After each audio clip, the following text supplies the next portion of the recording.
Detective Wang's unit is joined by a top investigator, Shen Ao, who has just apprehended a dangerous drug lord, Han Dongwan.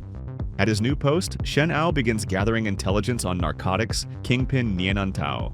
However, a new, powerful rival suddenly emerges for Nai, the mysterious Xin Wu, who spares no method in the fight for market control and seems to have personal scores to settle with everyone, including Shen Ao. For Western audiences accustomed to largely unregulated cinema, the principles governing Chinese police thrillers and detective stories can be hard to grasp. They adhere to a strict code of rules, both explicit and implicit, which dictates that on-screen law enforcement officers must be infallible, selfless, dedicated, and preferably invulnerable. The goal is for viewers to finish watching with the firm conviction that the police can solve any problem and defeat any villain. On one hand, this seems logical and right. But on the other, where's the drama supposed to come from? How do you build suspense when your main characters are capable of anything? Chinese filmmakers working in the police thriller genre have found a few loopholes.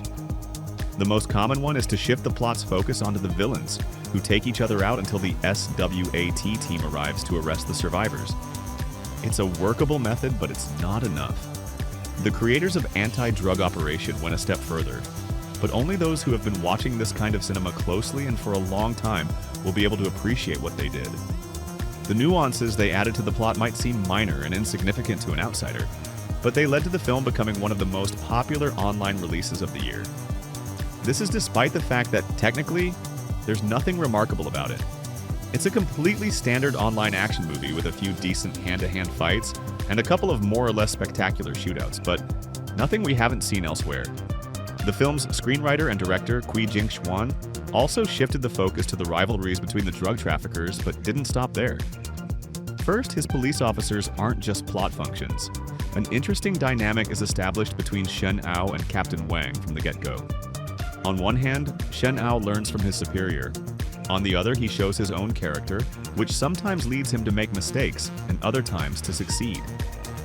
Captain Wang also has an adopted daughter, Liu Bing, a strong-willed young woman whose biological parents were destroyed by drugs, leading her to now try with all her might to stop their spread. The issue of the police's invulnerability isn't forgotten either.